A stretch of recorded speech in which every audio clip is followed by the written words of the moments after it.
Friends नमस्कार।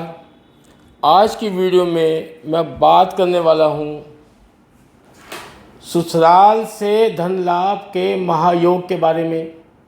क्या आपकी कुंडली में है ये योग, या क्या आपको ससुराल से खूब धन संपत्ति और मान सम्मान मिलने के योग है आपकी कुंडली में?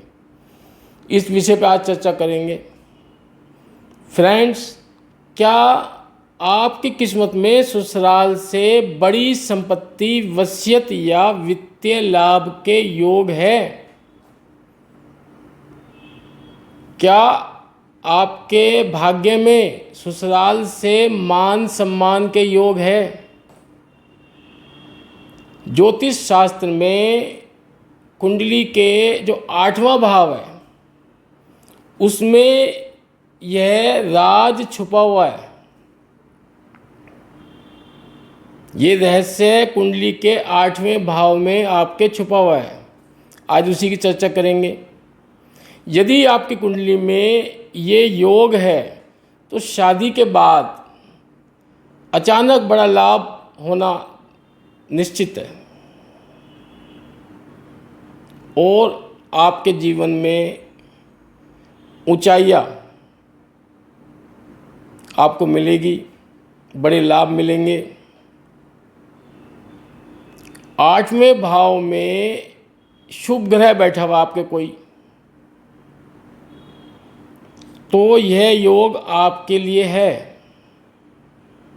आपके 8वें भाव में देवगुरु बृहस्पति बैठे हुए हैं या शुक्र बैठे हुए हैं, क्योंकि देवगुरु बृहस्पति और शुक्र ये दोनों ग्रह हमारे भाग्य के और हमारे सुख के, लग्जरी के, इसी के ये प्रतीक होते हैं। यदि ये दोनों ग्रह आपके 8वें भाव में उच्च राशि में बैठे हुए हैं या सब राशि में बैठे हुए हैं, जैसे गुरु यदि बैठा हुआ आपके 8वें भाव में तो या तो कर्क राशि में बैठे हुए, क्योंकि कर्क राशि में गुरु उच्च के होते हैं, या धनु राशि या मीन राशि में बैठे हुए हैं, ये इनकी सब राशि होती है। तो गुरु के प्रभाव से आपको ससुराल पक्ष से बड़े लाभ मिलने के योग बनते हैं, मान सम्मान मिलने के योग बनते हैं। इसी प्रकार यदि शुक्र बैठे हुए, शुक्र या तो अपनी मूल त्रिकोण राशि में बैठे हुए तुला राशि में या वृषभ राशि में बैठे हुए हैं, 2 लिखा हुआ है आपके 8वें भाव में, या शुक्र उच्च के होकर बैठे हुए मीन राशि में, तो आपका 8वां भाव बहुत मजबूत होता है और आपको ससुराल पक्ष से भरपूर मान सम्मान और भरपूर धन का लाभ मिलता है। ऐसे लोगों को ससुराल से भरपूर आर्थिक सहयोग मिलता है। शादी के बाद कोई बड़ा उपहार मिल जाना या बिजनेस सेटअप के लिए आपको कोई बड़ी वित्तीय सहायता मिल सकती है, या पैतृक संपत्ति आपको वहाँ से मिलती है, बड़ी पैतृक संपत्ति, उससे भी आपके जीवन में बढ़ोतरी होती है, लाभ होता है, आप तरक्की करते हैं। जब 8वें घर का स्वामी आपके कुंडली के दूसरे भाव में बैठ जाए या 11वें भाव में बैठ जाए, तब भी ये योग बनता है। अष्टमेश, 8वें घर का स्वामी अष्टमेश यदि दूसरे घर में, दूसरा भाव किस चीज़ का है? धन भाव, धन भाव में बैठ जाए, या 11वें भाव, 11वां भाव हमारा लाभ भाव होता है, इच्छा पूर्ति का भाव होता है, लक्ष्य पूर्ति का भाव होता है। तो यदि आपका अष्टमेश दूसरे भाव में या 11वें भाव में बैठ जाए तो भी यह योग एक्टिव हो जाता है और ससुराल से धन आगमन का महायोग बन जाता है।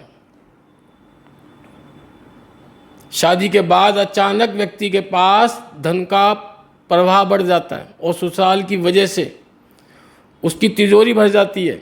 और यदि सूर्य और चंद्रमा का प्रभाव आपके 8वें भाव में है ये सूर्य चंद्रमा वहाँ बैठे हुए हैं मजबूत अवस्था में या दृष्टि से देख रहे हैं, तो आपकी जो ससुराल है वो बहुत ही मजबूत होती है आर्थिक रूप से।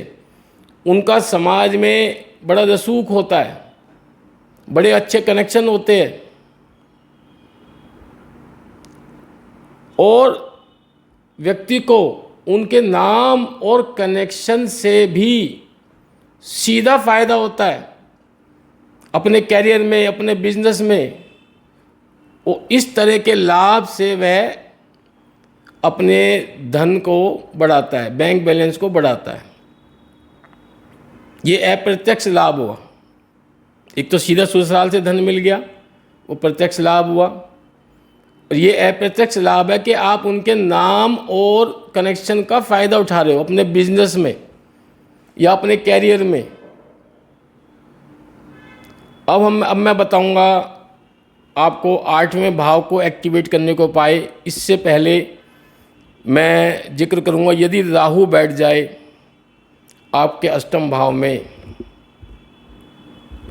और किस प्रकार के फल देगा। यदि राहु बैठ जाता है अष्टम भाव में तो यह संबंधों में उतार चढ़ाव कर सकता है आपके ससुराल पक्ष से। और ससुराल पक्ष का जो जीवन है या उनकी जो आर्थिक स्थिति है उसमें भी बड़े बड़े उतार चढ़ाव देखने को मिल सकते हैं। और राहु अष्टम में बैठकर कई बार ससुराल के साथ बातचीत में भी गलत फहमियाँ पैदा करा देता है, और वे कुछ कहना चाह रहे हो और आप कुछ अर्थ निकाल लेते हैं, परंतु फिर भी राहु भी यहाँ पर आपको अचानक ससुराल पक्ष से लाभ दिलाता है। राहु भी दिलाता है, पर राहु संबंध में उतार चढ़ाव भी कराता है, पर आपको ससुराल पक्ष से लाभ दिलाएगा। संपत्ति से, उनकी वसीयत से प्रॉपर्टी मिल सकती है आपको, अचानक कोई बड़ी, उससे आपको लाभ हो सकता है। अब मैं आपको बताऊंगा कि 8वें भाव को एक्टिवेट करने के क्या उपाय हैं जिससे हमें ससुराल पक्ष से तो लाभ मिलेगा ही मिलेगा, और अनअर्न्ड मनी जैसे गुप्त धन का भी लाभ मिल सकता है, या अचानक कहीं से तुम्हें उम्मीद ना हो वहाँ से पैसा मिल जाए। तो ये अष्टम भाव के लाभ होते हैं, बीमा से, वसीयत से लाभ जो होते हैं। अब इसको कैसे एक्टिवेट किया जाए अष्टम भाव को, तो आपको शुक्रवार के दिन सफ़ेद मिठाई या खीर कन्याओं को खिलानी है। उससे आपको अचानक धन लाभ के योग बनते हैं अष्टम भाव से। यदि आपके संबंध खराब है ससुराल पक्ष से, अष्टम भाव में आपके बाधा है,